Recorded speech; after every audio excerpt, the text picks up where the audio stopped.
Bienvenue sur le podcast Récits ocytociques. Des histoires de naissance positives et empuissançantes. L'ocytocine, c'est l'hormone de l'amour. Ça signifie littéralement enfantement rapide. Je m'appelle Charlotte Ordou et j'ai l'honneur d'accompagner les familles en tant que doula.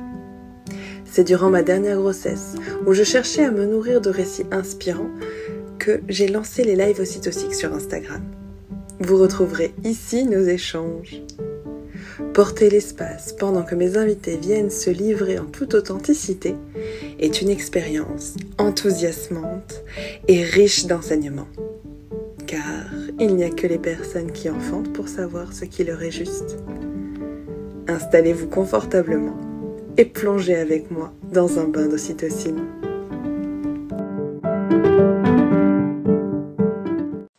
Et bonjour, j'espère que vous allez bien. On se retrouve de nouveau pour un live ocytocique. Et aujourd'hui, j'ai la chance d'accueillir Angélique. Angélique, qui est ma doula, enfin que j'aime appeler ma doula de l'ancrage. Et elle vient nous parler de son cheminement, ainsi que de son récit de naissance de son dernier enfant. Oui, j'ai plus de cerveau. Pour les personnes qui me connaissent pas, je m'appelle Charlotte. Habituellement, j'accompagne les familles en tant que doula. Et je fais une pause, puisqu'en ce moment, je m'occupe de moi. Et donc, j'ai à cœur... Ah, je vois Angélique qui vient d'arriver. J'ai à cœur de faire le plein d'ocytocine pendant cette grossesse. Et je fais des lives pour me nourrir d'ocytocine. Voilà. Coucou Angélique. Coucou, tu me vois bien? Parfaitement. Bon, super. Et je t'entends super bien aussi. C'est nickel. Super. Ah, génial. Je suis vraiment très contente de te recevoir là ce matin. Merci à toi. J'ai trop hâte. Alors déjà, comment tu te sens là maintenant? Super, super. Écoute, Ange dort. Donc, il y a des fois où je vais enlever pour avoir mon oreille. Mais c'est super. Il fait dodo. Voilà, combien de temps? Ouais, je sais pas. Ah, ma belle. Bon, alors comme j'expliquais, c'est que là, tu es là pour nous partager ton dernier récit de naissance en plateau technique, mais il y a eu tout un cheminement auparavant. Donc, par où souhaites-tu commencer? Ou peut-être commencer par te présenter. Comment tu te présentes? Écoute, je suis Angélique, donc je suis maman de 5 enfants. Et j'ai eu différents enfantements, dont les 2 premiers qui m'ont amené doucement pour le 3e vers le plateau technique. 3e, 4e et 5e. J'ai pris un abonnement avec une carte de fidélité. Je pense que les filles, quand elles reçoivent des textos de moi ou elles sont en panique, c'est pas possible. Donc voilà, pour ma première maternité, donc j'avais 19 ans. J'étais vue par le monde médical un peu comme une enfant qui allait avoir une enfant. Et j'ai subi des choses qui étaient pas des plus jolies, on va dire, dont certaines violences qui maintenant, à l'heure d'aujourd'hui, il y a à peu près 4 ans, en fait, il y a 4-5 ans, où je me suis dit, mais en fait, ce que j'ai vécu, c'était pas normal, en fait, voilà. Et donc, en fait, ce qui s'est passé, c'est que je suis tombée enceinte, je suis devenue enceinte très jeune, à 19 ans, et donc je me suis laissée porter, puisque pour moi, le monde médical, c'était c'était les savants, c'était eux, en fait, qui savait mieux que moi. Et donc, il s'est passé plein de choses. Et un jour, j'arrive à la maternité, je suis enceinte de 7 mois et demi, 8 mois. Et je pense avoir fissuré la poche des os. Voilà, et j'ai des pertes qui sont assez abondantes en fait. Et donc elle me fait un examen. Je tombe sur une sage-femme. Je me souviendrai toujours de grande, métisse, très fine et qui m'ausculte, enfin pas super sympa, qui m'ausculte et qui me fait donc le test. Et donc le coton en fait va me faire mal et je suis quelqu'un qui n'est pas forcément un peu, enfin qui gère bien la douleur et pas voilà. Et du coup je sens vraiment une douleur et je bouge en fait sur la table et elle me regarde et elle me dit ben écoutez de toute façon il y a bien plus gros qui est passé sinon vous serez pas dans cet état là. Et en fait, elle s'aperçoit pas de ce qu'elle me dit sur le moment. Et en fait, elle va bousiller beaucoup de choses dans ma vie sexuelle puisque je me dis, oh, en fait, je suis vue comme un peu, euh, pas une traînée, mais je suis mal vue parce que je suis enceinte à 19 ans et que c'est peut-être pas bien, en fait, d'être enceinte à 19 ans. Et donc, voilà, ouais, je me sens un peu salie, en fait. Je me sens un peu sale du coup dans leur regard en fait, c'est plus ça. Et du coup voilà, ça va rester enfoui dans un petit coin de mon cerveau et ça va rester. Donc je pense qu'elle est allée beaucoup trop loin et qu'elle a dû toucher quelque chose puisqu'elle me dit le test est positif, on vous garde. Donc il me garde 1 mois à la maternité. Je la vois plus après, donc je suis il y a une autre équipe et tout ça, je la vois plus, donc je suis contente. Mais j'avoue que le jour où les contractions démarrent pour ma première, du coup, je suis un peu stressée. J'ai vraiment peur qu'elle soit là. Je me dis c'est pas possible. Enfin voilà, je croise les doigts pour qu'elle soit pas là. Et en fait, je tombe sur une sage-femme adorable qui va m'accompagner, qui va me prendre dans ses bras, qui va, au moment où je fais l'anesthésie, je bouge un peu. J'ai l'anesthésiste derrière qui me dit, faut vraiment pas bouger, hein. Enfin voilà, encore une fois, je suis vraiment considérée comme une enfant qui va mettre au monde son bébé. Et donc voilà, et elle me ramène, elle me chuchote dans l'oreille et bref, enfin, ça se passe tout nickel. Au moment de la poussée. Je suis un peu fatiguée, donc je vomis, mais c'est quotidien en fait. Et là, il y a le gynécologue qui arrive, qui ouvre la porte, qui engueule tout le monde, et voilà. Et du coup, je suis là, je suis là. En fait, les sages-femmes, ils sont pour rien. C'est juste, c'est voilà quoi. C'est quotidien chez moi. Quand je suis très fatiguée, ben voilà, je vomis. C'est voilà. Il n'y a pas de. Mais bon, voilà, Clara arrive, ça se passe bien. L'équipe tourne, donc j'ai une nouvelle équipe. La nouvelle sage-femme me dit, enfin voilà, me demande si je vais allaiter. Je lui dis que je sais pas trop en fait, et elle me dit, ben écoute, t'es jeune, tu vas abîmer tes seins, donc voilà. Donc ben je pars sur un biberon. J'écoute encore une fois le monde médical et voilà, je pars sur un biberon et voilà. Et va arriver la grossesse de Lucas 2 ans après. Donc là, je me sens un peu plus. Je suis déjà maman, je connais. Et là, j'arrive à la maternité. Je suis déjà à 7 centimètres.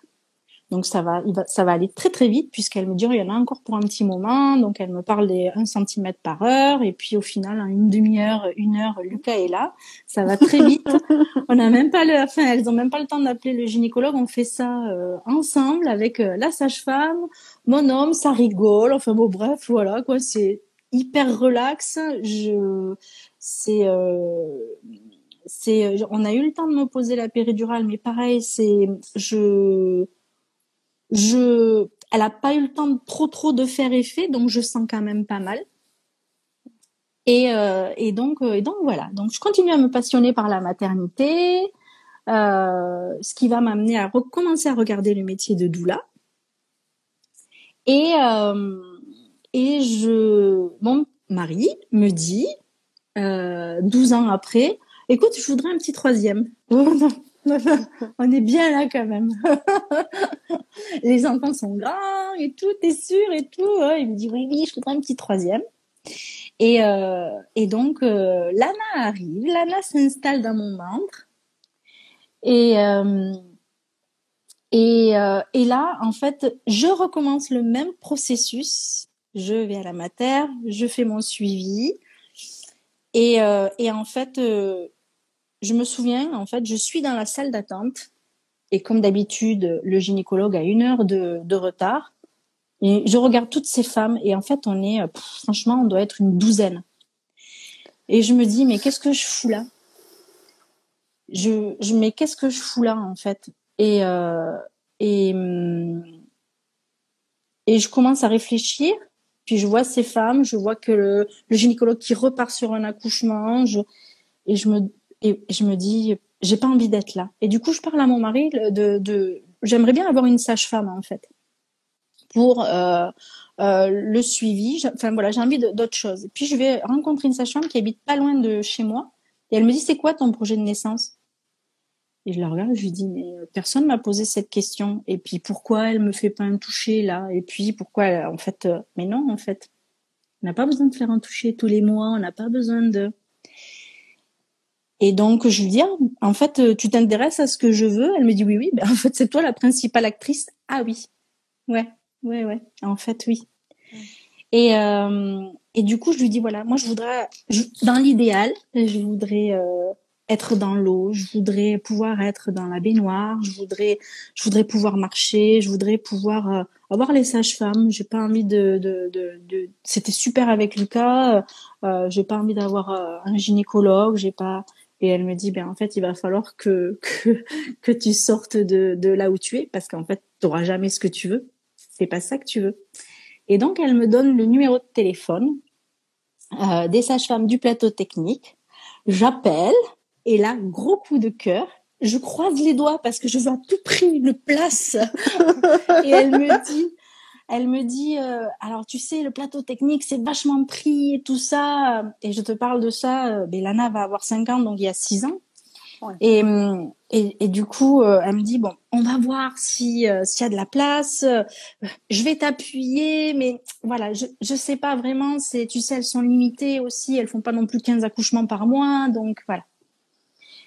Je croise les doigts, j'attends, et puis le lendemain, le soir, je suis vraiment en stress, et le lendemain, en fait, une des sages-femmes du plateau technique m'appelle et me dit, OK, Angélique, on a de la place, on aimerait bien te rencontrer et tout. Et je lui parle, je crois que je vis ma meilleure vie. Et en fait, elle me dit, j'entends ton sourire à travers le téléphone. Je devais l'avoir jusque là, à mon avis. Et elle me dit, écoute, tu viens, on se voit et on discute. Donc, j'y vais. Elle m'explique ce que c'est le plateau technique. Et je tombe amoureuse, en fait, je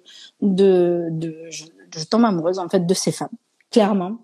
Et c'est vraiment un autre accompagnement. On me demande, en fait, des choses. On me demande comment je me sens. Et puis, on regarde David et on lui dit, toi, comment tu te sens?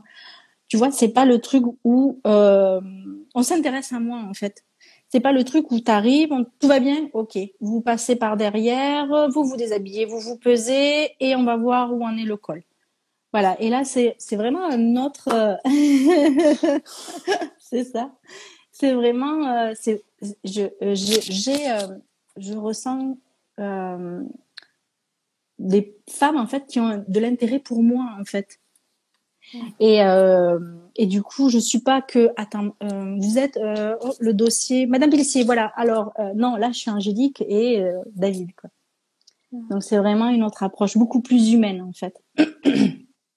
Et voilà, et donc on part pour Lana et donc elle me prépare vraiment à la physiologie de la naissance, elle me donne énormément de connaissances.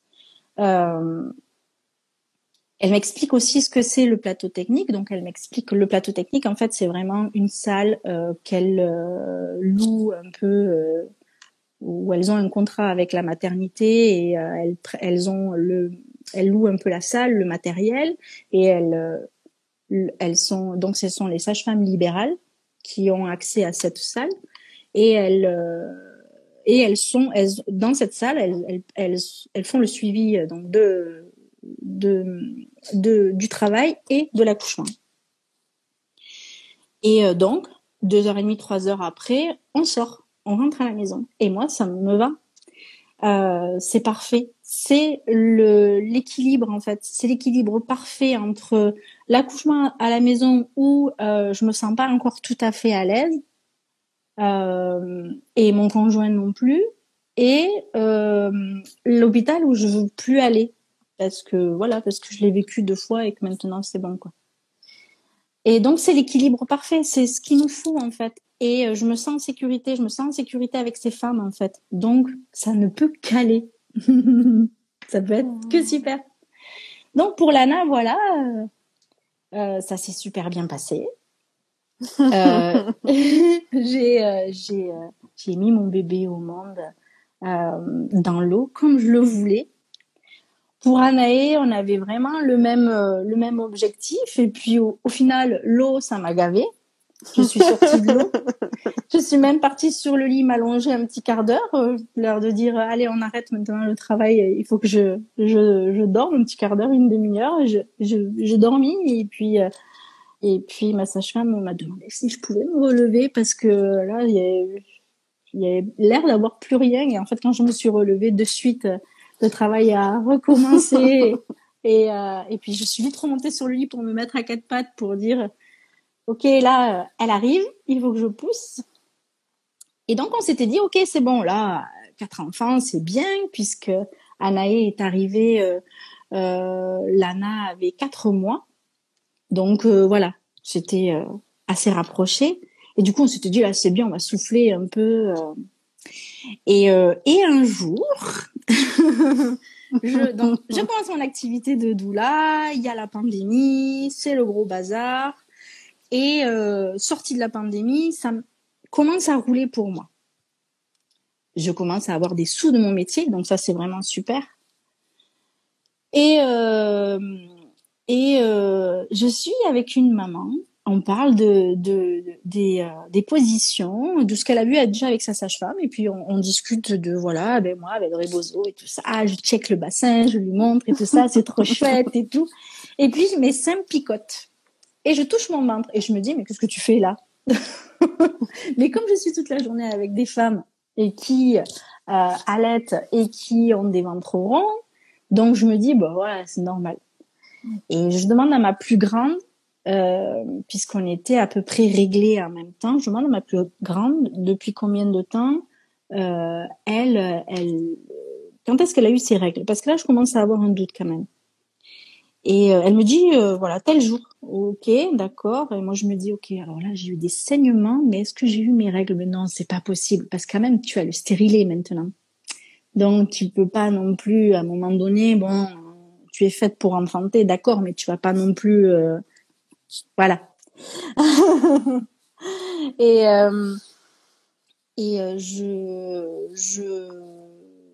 le temps, les semaines passent et j'ai quand même ce doute. J'ai vraiment le doute de, il y a quelque chose qui va pas là. Et on est tous les deux sur le canapé avec David et puis on regarde la télé alors qu'on regarde pas souvent la télé, et puis il y a la météo. Et puis je regarde la météo et en fait Evelyne Delia se tourne et elle a un t-shirt avec marqué Ange. Et moi je fais t'as vu, c'est comme ça qu'on aurait aimé appeler Anaë. Et là en fait, si c'était un garçon.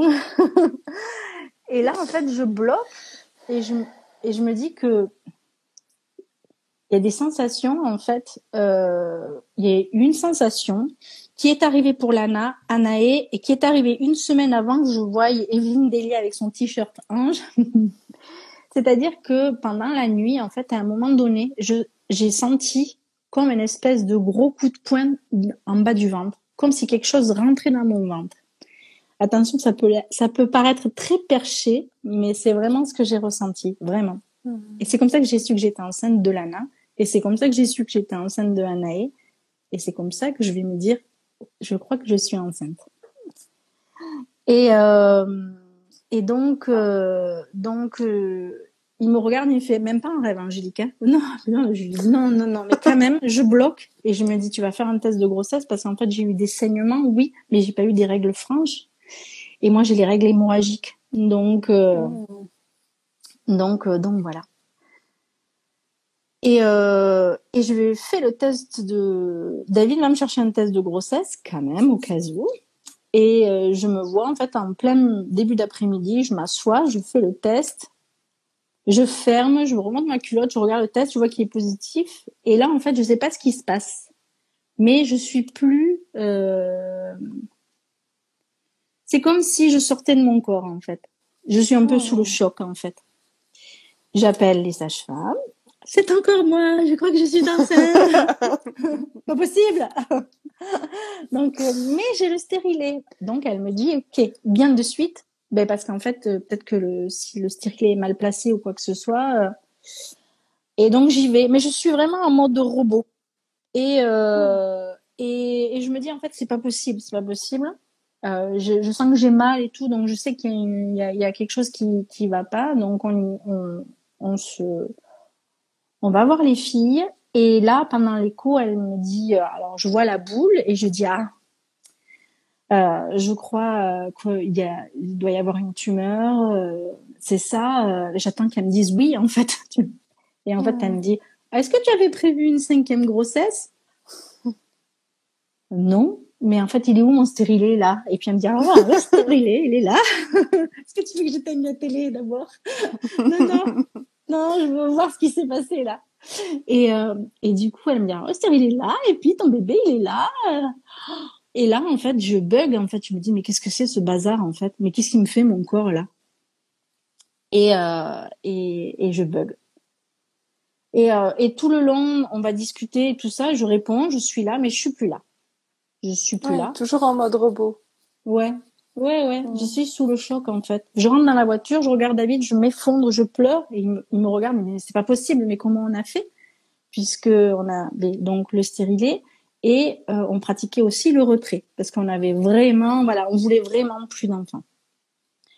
Et en fait, il me dit, c'est pas possible, bon, on va discuter, on va parler, on rentre, on discute, on voit, j'ai une 2e écho qui est prévue, pour voir si tout va bien, puisque le stérilet donc allait tomber. Il commençait à s'engager dans mon col en fait, donc il allait tomber, donc elle a juste sorti, elle a tiré et puis voilà. Et donc je saignais un petit peu, mais ça s'est arrêté quand je suis rentrée à la maison.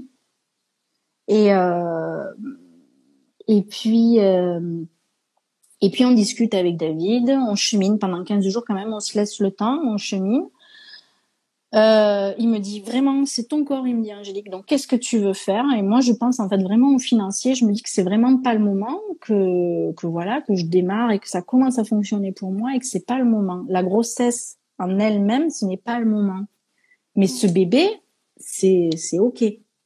Mais c'est juste la grossesse où c'est pas le moment, quoi. Et puis on discute beaucoup et il me dit tous les contres en fait c'est vraiment quelque chose de financier, vraiment quelque chose de bon. Il me dit un bébé il a besoin de quoi en fait? Il a besoin d'amour en fait. Et ça on en a encore un peu. La place? Oui, on en a la place. Et oui, puis oui en fait on a la place encore de donner encore un peu d'amour. Et donc voilà. Et donc il y a la 3e écho. Oui, c'est ça. L'écho là, la vraie écho de datation et tout. Et puis là, elle me donne la date. Ça me parle pas en fait. Tout ne me parle pas, rien ne me parle. Mais en fait, à un moment donné, elle va me regarder droit dans les yeux et elle me dit en fait, c'est une sage-femme que tu connais bien. Et elle me dit, mais en fait, il y a des grossesses comme ça, il y a des bébés qui arrivent, mais c'est vraiment pour venir nous changer.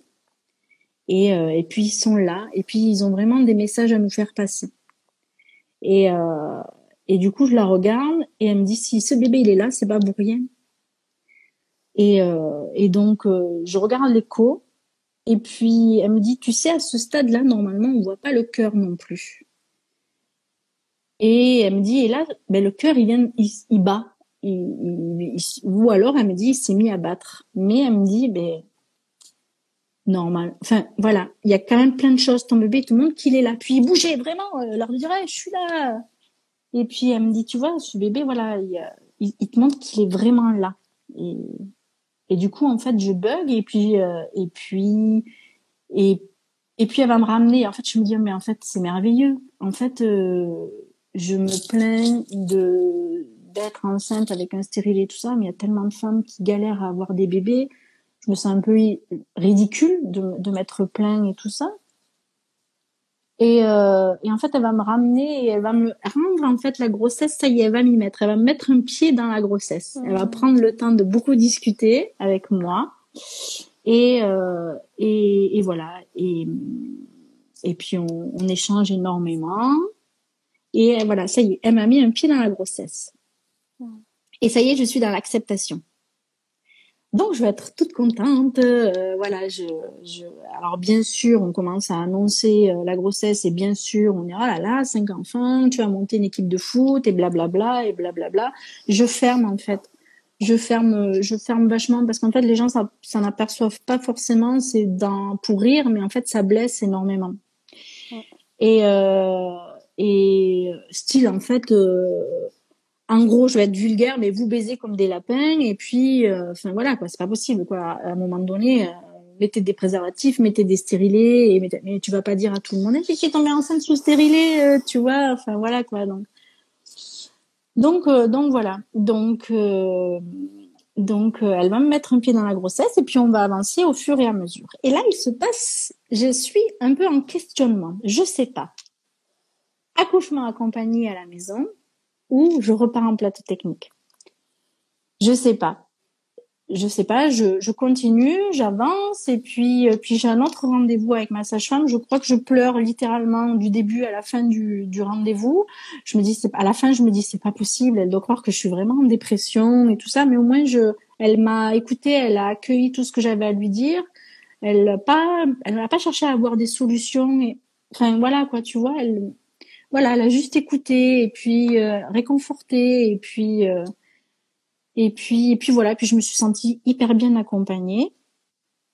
Et puis Clara est en stage à ce moment-là avec les sages-femmes à domicile et elle me dit maman, si c'est un accouchement à domicile, c'est maintenant, il reste 2 places. Et moi j'attends quelqu'un. J'attends que quelqu'un revienne une des sages-femmes. J'attends qu'elle revienne de son congé de maternité parce qu'elle me connaît hyper bien. Elle fait partie des sages-femmes qui me connaissent hyper bien, qui me connaissent depuis 6 ans. Et j'attends. J'ai besoin en fait, de lui parler. Et puis elle revient. Et à partir de ce moment-là, je me dis, je ferai mon choix. Mais en fait, je les aime tellement et je me sens tellement en sécurité avec elles que je suis prête à partir sur le plateau technique parce que je me sens en sécurité là-bas, parce que je connais la salle aussi. Ce que j'aime pas, c'est juste vraiment, tu sais, quand on rentre là dans le hall, mais après, une fois que je suis dans la salle, voilà, je suis bien. Et puis, je suis qu'avec mes sages-femmes et mon homme. Donc, voilà, quoi, il y a tout le reste, j'y fais abstraction, mais j'attends quand même. Et puis, on va avoir une grosse discussion. Et j'ai juste besoin de savoir si le jour où les contractions vont démarrer, j'ai besoin qu'elle me dise si je l'appelle et que on part sur un plateau technique. Mais si je l'appelle et que le travail a démarré, est-ce que si j'ai pas le temps de partir, est-ce qu'elle me laissera pas tomber et est-ce que ok, elle viendra à la maison? Et alors elle me dit mais bien sûr, en fait on va pas te laisser tomber. Si le travail commence, on va pas te laisser. Enfin, voilà. Et si ça arrive dans la voiture, enfin voilà, elle me dit mais on te laissera pas tomber, évidemment. Mais voilà, là, il faut qu'il y ait une confiance en fait. Il faut pas aussi que je la joue à l'envers, je sens comme ça, et que je fasse un petit peu exprès d'accoucher à la maison. Et puis c'est ok pour moi. Je continue avec le plateau technique parce qu'en fait, je pense que c'est vraiment elle en tant que personne en fait. C'est pas à proprement parler elles me connaissent mieux que personne en fait. Ça fait 5-6 ans que je suis avec elles, donc elles me connaissent mieux que personne. Et je me sens en sécurité avec elles. Je sais que elles me connaissent, elles savent comment j'accouche, elles savent aussi comment les mots que je dis pendant la phase de désespérance ou des choses comme ça. Et voilà, elles me connaissent mieux que personne. Donc en fait, je suis en sécurité avec elles. Donc, ce qui va se passer, c'est qu'au fur et à mesure de la grossesse, quand j'ai des contractions, je me mets sur le ballon, je fais des ronds avec mon bassin, des choses comme ça. Et en fait, il y a les filles autour de moi. Et en fait, je m'aperçois que ça me dérange. Et à 7 mois de grossesse, ça se confirme. Et je dis vraiment, David, je suis vraiment contente en fait qu'on parte parce que j'aurais pas, je me serais pas sentie à l'aise de mettre au monde mon bébé avec les filles autour parce que ça bougeait beaucoup trop et tout ça. Donc, on va trouver une solution pour faire garder les filles. On a, enfin voilà, on va demander à notre amie qui est assistante maternelle de venir ce jour-là. Et voilà. Et puis arrive doucement le jour où je me mets en travail. Comme d'habitude, je vais aller jusqu'au bout, c'est-à-dire jusqu'à la date présumée d'accouchement, pile poil. C'est une règle chez moi. Je Mes bébés, en fait, il lance la date, il dit c'est tel jour, en fait, ce sera pas avant ni après, ma vieille. Donc voilà, ça tombe toujours à peu près un jeudi ou un vendredi, donc c'est chouette parce que c'est juste avant les week-ends. Comme ça, on est tranquille, on est de repos. Et donc ce soir-là, Anaë va beaucoup pleurer au moment du coucher. Donc c'est ma 4e et elle demande beaucoup à ce que je vienne et tout ça. Je sens que j'ai des petites règles, mais je me dis bon, de toute façon tu accoucheras pas avant demain soir, donc j'ai des petites douleurs, je vais me prendre un bain, je fais un câlin. Mais David il me dit c'est quand même ouf parce qu'elle est vraiment dans un état c'est émotionnellement c'est fort quoi. On dirait que tu vas partir et que tu vas plus jamais revenir. Et donc on la calme et tout ça, elle s'endort et puis je vais prendre mon bain. David lui il est au fond là-bas dans son potager et je me cale tranquille, je me fais le meilleur des repas, je m'autorise même un iced tea pêche, tu vois, alors que je sais très bien que ça va me brûler toute la nuit. Allez, soyons fifous. Et je me mets la télé et ce que je regarde jamais, je me dis oh là là, Top Chef, trop génial, alors que je déteste. C'est nul, je n'aime pas du tout. Et trop bien, voilà. Et puis c'est la finale en plus, je n'ai rien suivi, je sais même pas qui c'est, mais c'est trop bien. Et puis je vois qu'en fait, je filme mon ventre parce que je trouve ça beau, parce que j'ai des contractions et puis qu'il fait des points de mon ventre et je suis toujours dans le déni de ma vieille était en travail. David il me dit bon écoute, je vais me coucher parce que moi je commence demain matin à 4h et puis il me dit bon, je dis ah ouais super. Et puis là je me dis, tu vas noter tes contractions quand même, parce que c'est quand même un peu fort. Et puis, je m'endors, et puis, je me réveille, et je regarde, Top Chef, ah ouais, trop génial, c'est lui qui a gagné. Enfin, voilà, j'ai rien vu. Et puis je note, et puis au bout d'un moment, je regarde, et puis ça fait 1h30 quand même que je suis à entre 3 et 1 minute. Et je me dis, peut-être que c'est du travail, à un moment donné. Mais ok, bon. Alors, je réveille David doucement et il est 1h30. Puis je lui dis, je crois que je suis en travail. Il me regarde d'un œil, il me dit, ah ouais. Et puis il se tourne et puis il se couche. Bon, apparemment il s'en fiche. Puis je me lève et quelque chose qui est chez moi, qui m'annonce vraiment que, voilà, où je sais que je suis vraiment en travail, c'est je me vide en fait. Au niveau des sphincters, je me vide. Donc je vais y aller 1 fois, je vais y aller 2 fois, et puis là je lui dis, là je crois que je suis vraiment en travail. Donc je me relève, je vais aux toilettes, et là je le vois qu'il arrive, il ouvre la porte, il me regarde, il me fait, mais tu vas accoucher là? Non, pas dans les toilettes. Je lui dis, ne t'inquiète pas, mais je suis en train de me vider, et tu sais, c'est signe chez moi que voilà, que le travail que le travail arrive. Donc voilà. Donc à chaque fois, je vais me bider, je vais me doucher, je vais me bider, je vais me doucher, je me promène dans la maison. Lui, il commence à préparer les filles, il commence à appeler Nounou pour demander si elle peut venir les chercher. Donc les filles s'en vont. Je suis dans le lit, je les regarde, je reste dans ma bulle, je me dis, mais en fait, s'il faut, c'est même pas ça parce que c'est pas douloureux. Et puis je dis à David, écoute, on va encore attendre un petit peu. Et puis ce jour-là, en fait, ce qui se passe, c'est que à Naïou, les travaux l'autoroute est fermée parce qu'il y a des travaux. Mais voilà, je retourne me doucher, je retourne aux toilettes, et là, c'est un peu rosé. Je m'essuie, et là, c'est un peu rosé. Donc, mon col est en train de se modifier. Donc, j'appelle ma sage-femme, je la réveille. Alors, je suis désolée, je lui dis, mais peut-être que tu vas pas pouvoir finir ta nuit. Et donc, voilà, on se dit qu'on se rappelle quand on s'en va. Et voilà. Et je me dis, on attend, mais comme l'autoroute est bloquée, David me dit, bon, quand même, il va nous falloir, en gros, on va passer par tous les petits chemins, donc il va nous falloir à peu près 1 heure pour arriver à la Mater. Et puis je dis, bon, ben allez, on y va, on va voir, mais s'il faut, on va rentrer. Oui, il me dit, on va rentrer, puis on sera 3 là, cette fois-ci, puis à la maison, on sera 7. Donc il me dit, oui. Et je lui dis, ouais, ben alors tranquille, on roule tranquille. Et je sais pas si c'est le fait de rentrer dans la voiture ou quoi que ce soit, mais les contractions commencent à s'intensifier. Je commence à vocaliser. Et là, il me dit, on va rentrer. Hein.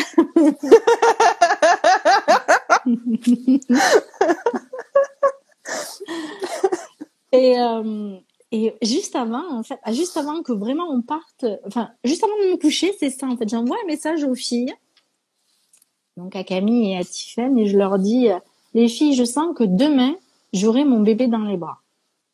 Et oui, bonne nuit, bisous, je t'aime, oui, moi aussi, voilà. Et puis, en effet, donc là, je repense à ça, je me dis, oh là là, à 21h, je leur envoie un message, et bon, quoi qu'il en soit, le lendemain, c'était quand même le jour du terme, donc je pensais que, voilà, mon bébé serait pas loin d'être dans mes bras. Mais voilà, nous voilà partis, nous voilà en train de rouler, et puis on se tape tous les dos d'âne. J'ai l'impression que c'est pas des dos d'âne, c'est des montagnes. Il roule doucement, il ralentit à chaque fois, et puis du coup, je crois qu'on ne dépasse pas les 60, parce qu'à chaque fois, en fait, j'ai des grosses contractions, et je vocalise énormément, et je fais des oh, et il sait que là, je suis en train de me mettre dans ma bulle, il me parle, je lui dis chut. Donc voilà, donc on arrive, il y a une place devant la maternité, trop bien, parce qu'à chaque fois c'est toujours blindé, tu sais. Mais là, il y a pas de place, il y a jamais de place. C'est ça. Et là il y avait tout plein de places, et je regarde, je dis c'est pas possible. David, entre-temps, lui, quand on roulait, a déjà appelé la sage-femme pour lui dire, on arrive, prépare-toi tranquillement, hein, surtout, il lui dit, on va mettre 1 heure, donc tranquille. Et puis on arrive, et puis je la vois, et je suis rassurée, en fait, de la voir. Et donc voilà, donc on monte, les contractions ça y est, on y va. Et donc je m'installe sur le lit, mais les contractions, elles sont là, elles sont intenses, mais je peux tenir encore. Donc elle me dit, est-ce qu'on fait un monito, qu'est-ce que tu as envie de faire? Oui, un monito. Puis je m'installe, on fait un monito. Et puis même, est-ce que tu peux me dire à combien je suis? Elle me dit, t'es sûre? Et c'est ça en fait que j'aime, c'est qu'on est vraiment dans le consentement libre et éclairé, tu vois. J'ai vraiment le choix de dire oui ou non. Je me sens toujours libre en fait. Et éclairée, elle me dit toujours ce qu'elle va faire avant de le faire et si elle peut le faire. Et c'est ce que j'aime en fait. Et donc voilà, donc elle me dit, tu es sûre, tu veux savoir combien tu es? Je lui dis, écoute, si c'est tout pourri, tu me dis pas, et si c'est ok, on se donne une moyenne. 5, au-dessus de 5, c'est bon. Et elle me dit, ah oui, quand même, en effet. Bon.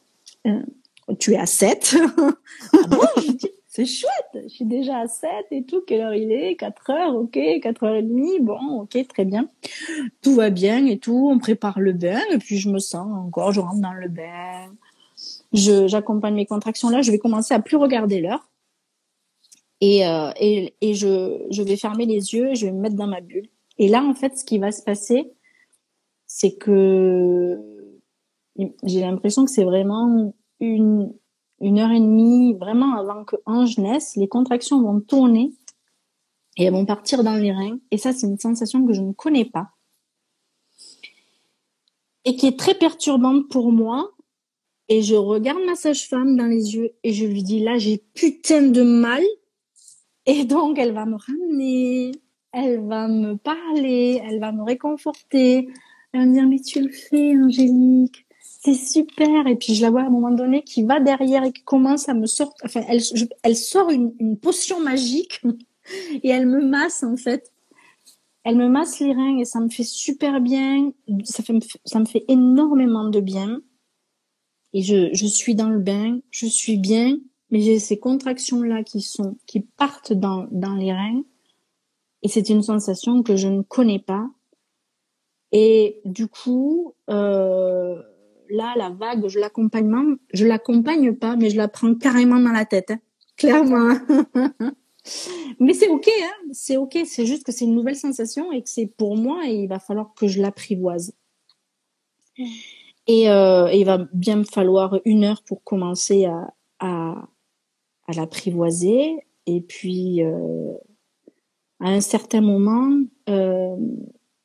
quand je vais commencer à rentrer vraiment, je pense que quand je suis je suis à dilatation complète, en fait, David m'énerve à ce moment-là, tout le temps, pour tous les accouchements. À un certain moment, David m'énerve, mais c'est pas méchant. C'est-à-dire qu'en fait, il se prend pour le coach de sport de C8, on dirait, tu sais, et puis, allez, souffle, allez, vas-y, oh, et là, non, en fait. et ouais, c'est non, quoi. Et donc, et en fait, il m'agace. Et donc, à chaque fois, je lui dis, chut, chut. Et puis, il y a même des fois où il sort un tais-toi. En fait, je le regarde et puis, il voit mon visage, il voit mes dents serrées et quand il voit ce tais-toi, voilà, il se tait. Oui, d'accord. Et puis, il regarde ma sage-femme et me fait, ça y est, ça va arriver. Parce qu'il sait que bientôt je vais pousser.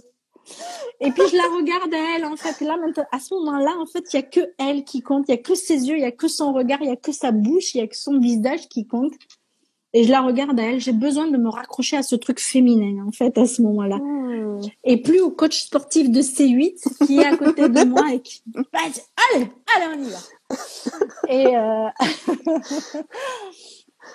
Et en fait, il est là juste pour que j'aille le mordre, que j'aille me mettre la tête dans son cou, que je sorte, que je regarde ma sage-femme et que je lui dis, voilà, j'ai toujours cette phrase et qui est où à la fin, en fait, je me suis aperçue que je disais toujours ce mot, c'est-à-dire que je l'appelle par son prénom et je lui dis aide-moi.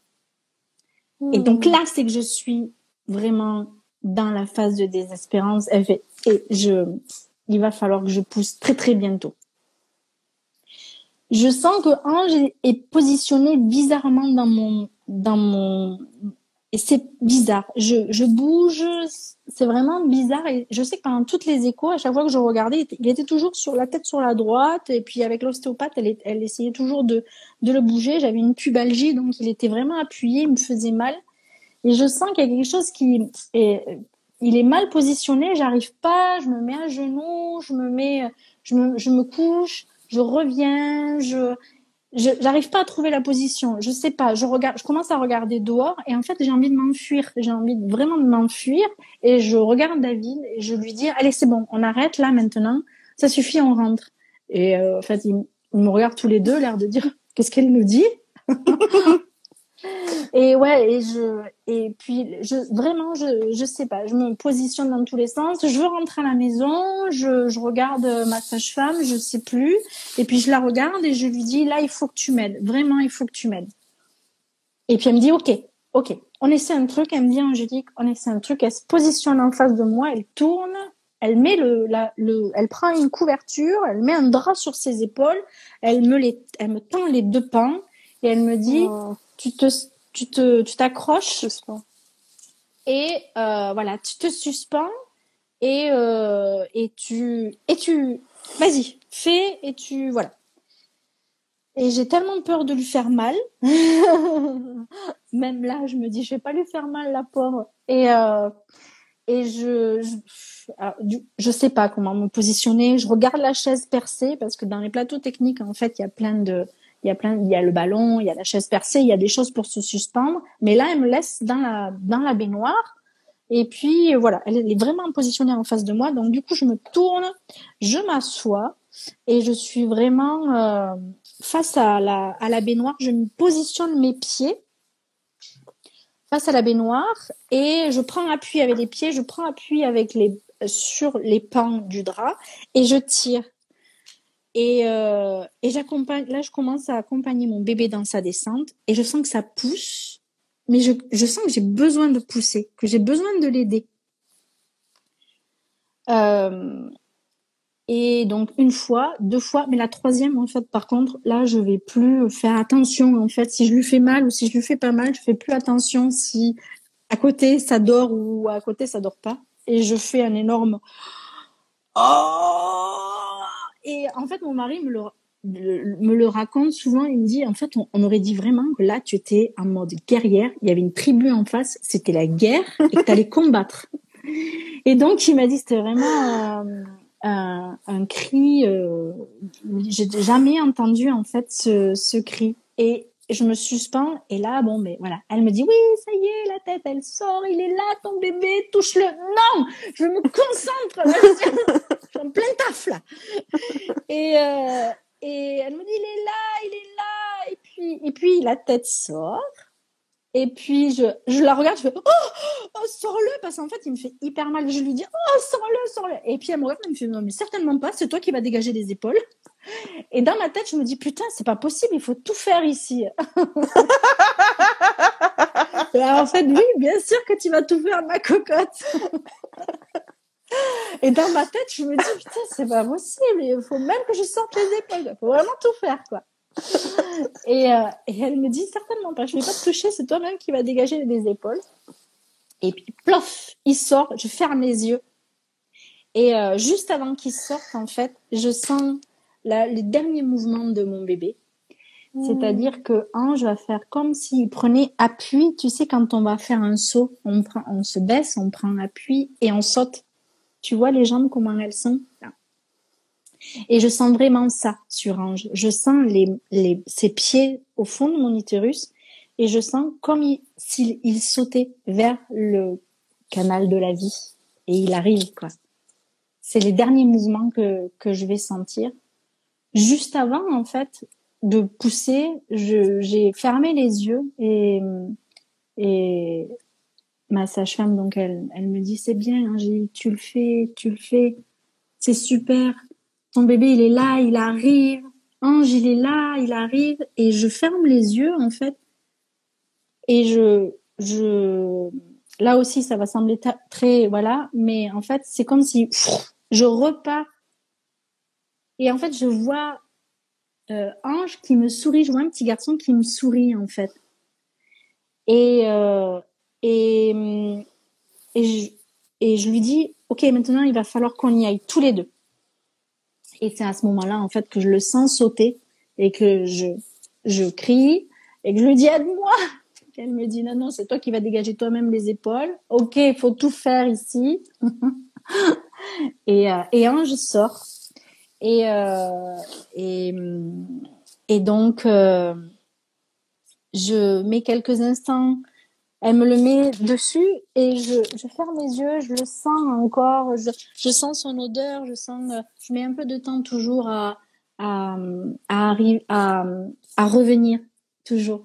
Et ce qui est chouette avec les filles, c'est qu'elles me laissent toujours le temps de revenir donc je pense que je pourrais reconnaître l'odeur du liquide amniotique de tous mes enfants en fait. Si j'ai toujours ce souvenir en fait, dès que je les sens, et je sens qu'il a un peu la bouche obstruée Et du coup, j'ouvre les yeux, je la regarde et je lui dis, je pense qu'il respire pas bien. Et puis elle me dit, ça doit être un peu de liquide, ne t'inquiète pas. Et en fait, elle a pas le temps de finir de me parler que, en fait, je pose ma bouche sur son nez et sa bouche à lui et j'aspire juste un petit peu. En fait, juste pour le dégager un petit peu. Et là, il fait une petite grimace là et puis voilà, il fait un petit bruit, mais il pleure pas forcément.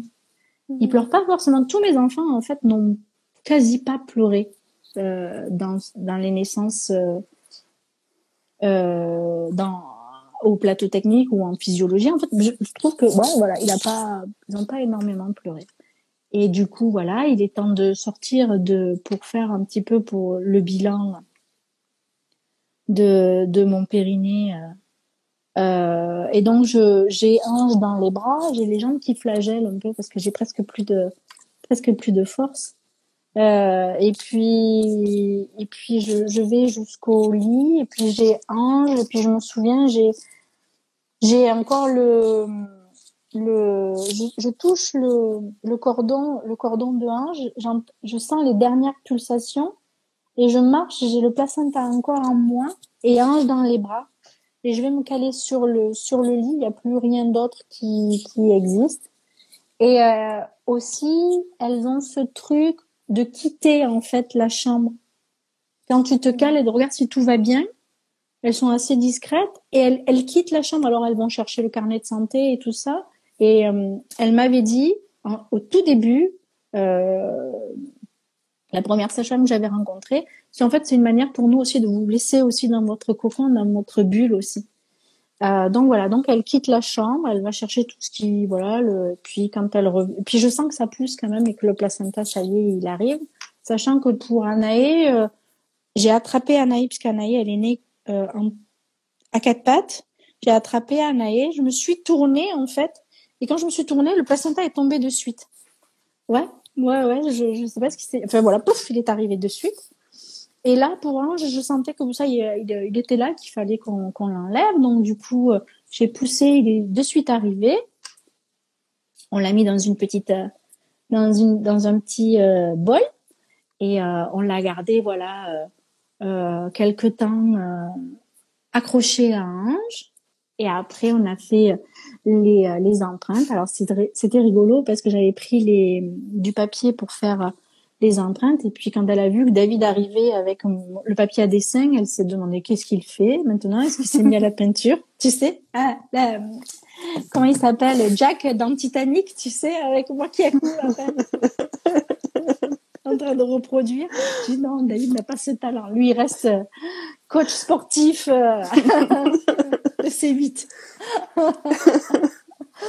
mais voilà. Alors du coup, c'était rigolo parce que je les regardais. Ils étaient en train de.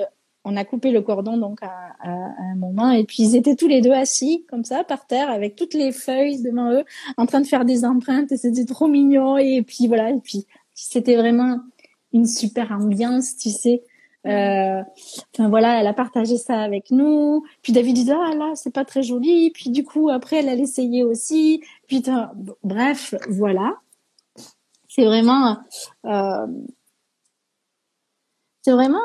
fait comme si on était un peu de la famille, tu vois. Tous. Enfin ouais voilà. Alors avec toutes les sages-femmes du plateau technique, mais particulièrement avec elle et avec une autre que j'aime d'amour. Et donc voilà, donc voilà,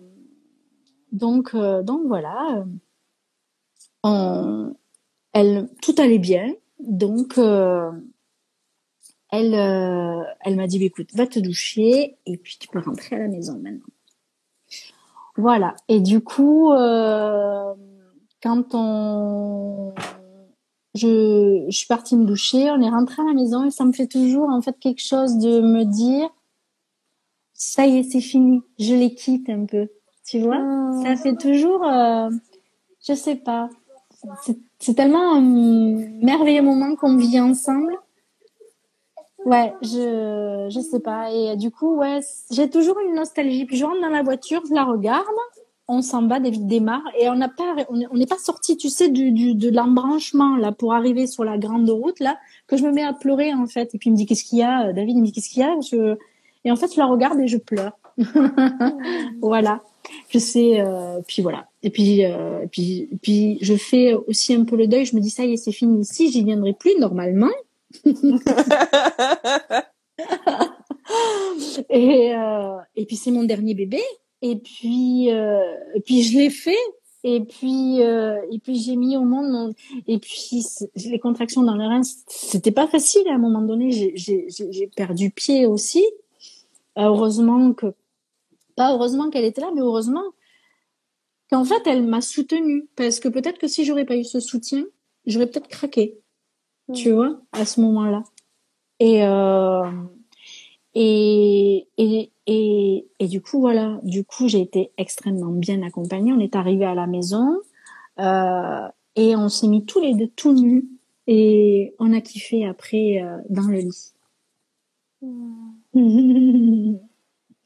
Et les petites sœurs, elles sont arrivées vers 17h. Ben alors, Anaë, quand elle a reçu la photo de Ange, elle s'est mise à pleurer. Pourtant, elle avait tout juste 3 mois, tu vois, et puis elle a compris, elle a été très touchée. Lana aussi, elle n'a pas forcément exprimé. Mon grand, qui a 15 ans, lui, oui, lui, à chaque fois qu'il me voit arriver avec des bébés, il pleure à chaque fois. Et ma grande, elle était à l'internat, donc enfin voilà, elle avait envie que d'un truc, c'est de venir tripoter le placenta et de venir voir son... Elle m'a dit, tu l'as ramené, j'espère qui? Je lui dis, le bébé. Ange? Ben, bien sûr. Elle me dit, non, le placenta. Donc voilà. Et puis elle, je pense que son meilleur cadeau, c'était quand elle est rentrée. Elle m'a dit, il est où? Il est dans le frigo, le placenta. On peut revenir en fait avec son placenta. Je sais pas si tous les plateaux techniques le font. Mais voilà. Voilà. Et on a fait on a refait après des super empreintes aussi, du coup avec Clara, puisqu'elle était vraiment, elle est là-haut, l'empreinte de Ange, et son placenta est dans le congélateur, et puis il sera planté pour ses 1 an. Magnifique. Magnifique, ma belle. Merci beaucoup, vraiment, parce que j'ai été émue aux larmes. J'ai ri aussi. Mais qu'est-ce que j'ai ri? Ah là là, mais tu vois, là, la dose d'ocytocine, elle y est, là. C'est nickel. Ouais, c'est ça. Je pense vraiment que, en fait, c'est ce que je dis maintenant, tu vois, c'est que ce bébé m'a fait évoluer. C'est qu'en fait, je me dis, peu importe le lieu de naissance, en fait, du moment que tu te sens accompagné et en sécurité avec les personnes qui sont présentes, tout est OK. Et au début, je m'étais dit, en fait, le plateau technique, pas ouf et tout ça. J'ai envie vraiment de rester à la maison et tout ça. Mais le fait d'être accompagnée par elle et de mettre au monde mon bébé et qu'elle soit là, que sa présence me rassure, qu'elle me mette en sécurité, ben voilà, j'ai beaucoup cheminé sur ça, tu sais. Au début de ma pratique, j'étais vraiment on n'a pas besoin, on peut être à domicile, tu vois. Enfin, et puis j'ai cheminé, en fait, je me suis dit, ouais, mais en fait, même si t'es en maternité, imaginons que tu pars en maternité classique mais en fait, il y a peut-être juste une sage-femme qui, elle, peut tout changer, en fait. Il suffit que tu te sentes en sécurité et accueillie, et puis tout peut changer. Voilà, je pense que ça va dépendre de chaque femme, mais que tous les enfantements peuvent être beaux. Il suffit juste de trouver la personne qui va te mettre en sécurité et qui va porter l'espace et puis ça peut être juste magnifique. Alors tu vois, j'avais été te proposer en fait de me partager un petit mot de la fin, mais je trouve juste magique là ce que tu viens de dire. Donc Instagram vient me dire qu'il reste 1 minute 30. Donc ce que je te propose pendant cette 1 minute 30, je vais te lire parce qu'il y a eu des petits commentaires qui sont venus et c'est plein d'amour. Donc moi aussi, je vais te les retransmettre. Donc il y a Doula Pachamama qui dit belle journée à vous les plus belles. Alors bien sûr Camille est venue en disant maman. Voilà, elle a eu les larmes aux yeux en t'écoutant. Il y a Julie aussi qui a dit hello mes chéris. Ah oui, Camille qui revient avec ma guerrière Amazon. Et elle finit en disant tu es merveilleuse. J'ai tellement de chance de t'avoir dans ma vie, de vous avoir dans nos vies. On vous aime. Voilà. Et il y a un dernier commentaire qui vient d'arriver, tellement important ce que tu dis sur l'accompagnement, c'est beau. J'ai vécu d'autres naissances avec césarienne, etc. Mais les personnes magnifiques m'ont aidé à vivre, à le vivre sereinement. Ça change tout. Ouais, c'est ça. Elles sont vraiment dans l'ombre, ces sages-femmes, mais elles sont tellement au premier plan de la vie des femmes. Et je trouve qu'il faut vraiment les honorer aussi. Parce qu'elles sont vraiment merveilleuses. Oui. Merci pour tout, Angélique. Je te fais des gros bisous. Merci à toi.